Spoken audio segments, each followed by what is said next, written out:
हंदवारा जलसे की, हंदवारा के लंगेट इलाके के अंदर नेशनल कॉन्फ्रेंस की जानब से आज एक अवामी जलसा रखा गया था। हालांकि उमर अब्दुल्ला ने यहां आते ही अपने वर्करों का और जो वहां के मकामी लीडर हैं शफकत वटाली, उनका शुक्रिया अदा किया, क्योंकि उमर अब्दुल्ला ने कहा कि एक वक्त था कि लंगेट के अंदर नेशनल कॉन्फ्रेंस को कोई सुनने वाला नहीं था। नेशनल कॉन्फ्रेंस के लीडरान 30 से 40 हुआ करते थे स्टेज पर, लेकिन सुनने वाले 20 ही होते थे। लेकिन आज ये तादाद बढ़ गई है, ये उमर अब्दुल्ला ने यहां बात कही है। लेकिन अपने तकरीर के अंदर उमर अब्दुल्ला ने सज्जाद गनी लोन को आज तनकीद का निशाना बनाया, क्योंकि आपको याद ही होगा कि सज्जाद गनी लोन ने एक जलसे के दौरान उमर अब्दुल्ला से मुखातिब होते हुए पिछले कुछ हफ्ते पहले बताया था कि उमर अब्दुल्ला कुपवारा आए हैं, वो एक टूरिस्ट हैं, वो एक पॉलिटिकल टूरिस्ट हैं और हंदवारा कुपवारा का वो यहां पर दौरा कर रहे हैं और यहां पर बयानबाजी कर रहे हैं। लेकिन आज उमर अब्दुल्ला ने उसी बात का जवाब अपने अंदाज में दे दिया।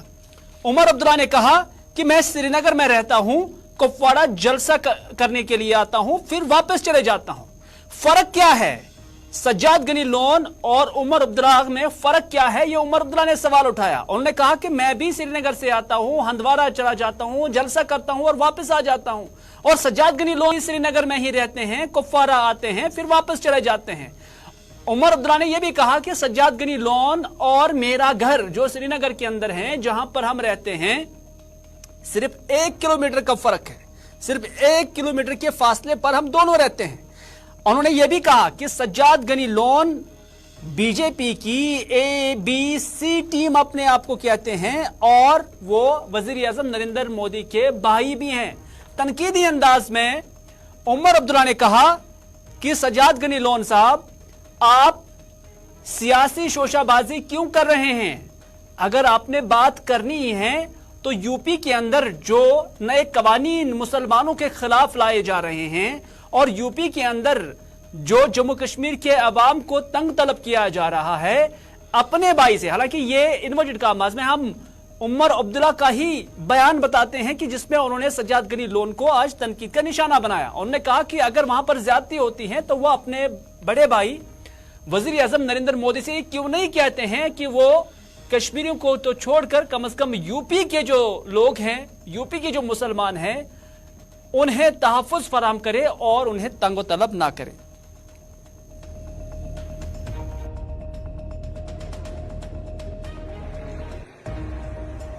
ये जो बीजेपी की A team, B team, C team जो ये कहते हैं कि वजीर आजम नरेंद्र मोदी साहब उनके भाई हैं,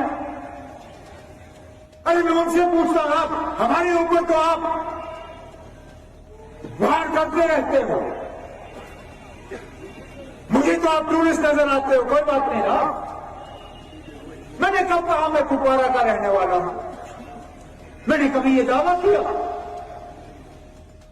मैंने कभी लोगों को धोखा दिया?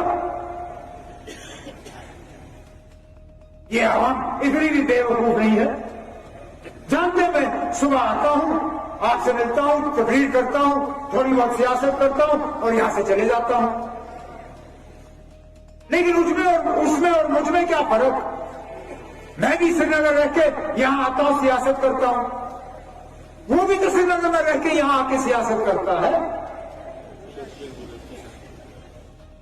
उसके घर और मेरे घर में श्रीनगर में किलोमीटर का भी फर्क नहीं है, तो फिर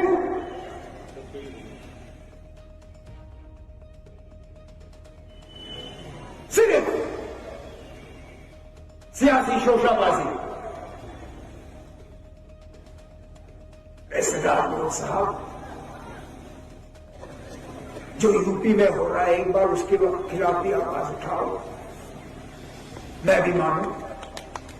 जो आज लगातार वहां कश्मीरियों को तंग किया जा रहा है, चाहो तो अखबार की क्लिपिंग में आपको भेजूं, मुश्किल से वो ड्राई फ्रूट बेचने वहां जाते हैं, अखरोट, बादाम, ये चीजें, रोज उनको पुलिस थाने में पकड़ के तंग किया जाता है। चलिए, कश्मीरियों के साथ आप अपनी आवाज नहीं मिलाना चाहते हो, जो यूपी के मुसलमान हैं, कम से कम अपने बड़े भाई से कहो, उनको जो तंग किया जा रहा है वो तो रुके। ऐसा कानून जारी किया है जिसके तहत किसी चीज पे अगर हलाल का मोहर लगा हो उसको घर के अंदर भी रखना गैर कानूनी है। अंदाजा करिए, आप अपने घर में किसी ऐसी चीज को नहीं रख सकते हो जिस ये लिखा हो कि ये चीज हलाल है। ये यूपी के मुसलमानों के साथ आज किया जा रहा है और उनकी बी टीम, सी टीम, डी टीम को सिर्फ नेशनल कॉन्फ्रेंस नजर आए। ठीक है ना, हम जो है सो है,